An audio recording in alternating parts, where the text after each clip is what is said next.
So I've regained the weight. What's the fastest way to lose it again? Well, the fastest way to lose it again is just to go back and create that plan, right? So, but even before that, you've got to forgive yourself, because negative self-talk, those words you're saying in your head, calling yourself stupid, idiot, dummy, I can't, why am I not normal? Why is it easy for everybody else? Why can't I just figure this out? All those things are going to cause you to continue to self-sabotage. So working on that moment between moments that Jeremy talks about so often, and replacing that negative self-talk and practicing believing in your ability to figure anything out. Right? Because that's where true confidence comes from. If you can believe in your ability to do hard things, to overcome challenges, and to figure anything out, then you are much less likely to quit on yourself. So the fastest way to lose weight is to start again. And when? Again, right now? Now. Not tomorrow, not next week, not after the 4th of July, right? Because that's just inviting more procrastination. Yeah. Right? So now. And now is the perfect time to start. So fill out your 30-day keto planner and start over at the beginning. If you've already filled it out, maybe it would be helpful to go back and read those early goals that you set for yourself. So there's a lot of people that think that I lost a bunch of weight and then I gained some back and, well, there must be something wrong with me. When what they should really be doing is just saying, okay, I know it worked before, I'm going to do that same thing again. And that's where all the yo-yo dieting comes in. People will lose weight, they go off of that diet, they don't stick to that way of eating, they gain it back, and then they're like, well, that didn't work. Right, so diets become a Band-Aid. Right. And what we need is to learn healthy habits to create a foundation. You don't really say, oh, that didn't work. Well, yes, it did work.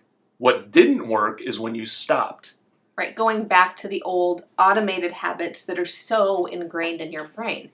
And it's perfectly normal for that to happen. So again, don't beat yourself up. Don't think you're alone in this. This happens to almost everybody who struggles with their weight. Now, there are a lot of people out there who don't struggle with their weight. We have a teenager who can eat junk food every day of the week and still show up with a six-pack. You know, so there are people out there, but that's not us. So we're not, what do I want to say here? We're not preaching to you from a high horse. No. No, we both struggle with weight. Jeremy was the skinny kid, just like his daughter, but that changed. Yeah, about when I was 26, 27, I started putting on weight. At my highest, I was 262 pounds. So 6 foot tall, 262. I had quite a bit of a belly on me. So you go off keto, you regain weight. What do? Well, a lot of experts will tell you to go on an extended fast. And I don't know that that's a great idea for most people right now, because there is a lot of terrible things happening in the world right now. There's really no obvious end in sight to that. So everyone is walking around with a higher level of stress, whether or not we're directly impacted or indirectly impacted.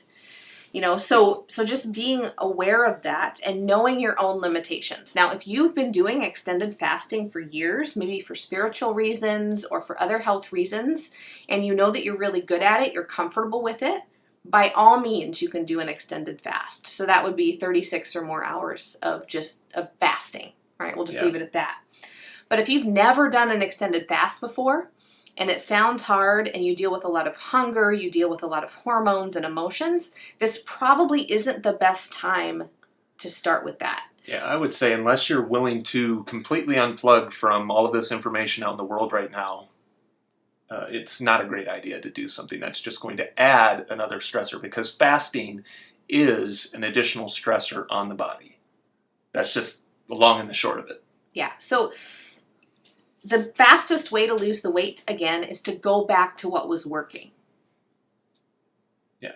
In a nutshell. And to take a fresh look at what you're doing every day, because we see this a lot when people plateau, is they get comfortable with their their day and they don't realize that things are starting to slip into their diet that they just like.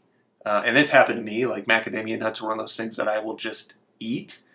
And that adds up a lot of calories. Yeah. And so when I'm like, well, what's going on? I really have to go back and consciously look at what I'm doing throughout the day to understand, oh, I'm overeating macadamia nuts. That's a simple fix. Take them out of the room that I'm in most of the day.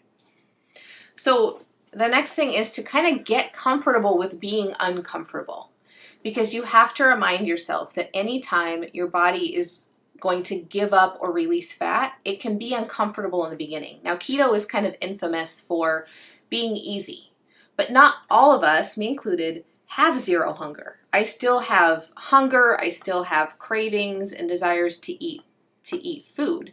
So for me, making keto sustainable is paying attention and making sure I'm actually hungry instead of emotionally hungry. Right? There's a difference between emotional hunger and real, true hunger. So just being aware of that, and that it might be hard for you. You might have to feel a little bit of hunger. You might have to feel a little bit of discomfort. So everybody is going to be different here. But kind of getting comfortable with being a little bit uncomfortable is important. And of course, this is a member question. So I'm going to tell you, show up to membership every single Thursday night. When we do our video chats, show up. Even when you talk to yourself all day about not wanting to come, you don't want to be on video, you don't want to show up, you're having a rough day, you're in a bad mood, all those excuses mean is that you absolutely need to show up. This is like, our membership is amazing. Denny, Lucy, you guys show up each and every week. Edward, we have an amazingly supportive community of people who care about each other deeply. And that's the type of community that can inspire real change in your life. Because, studies show that when, like Weight Watchers is famous, right? For successfully losing weight.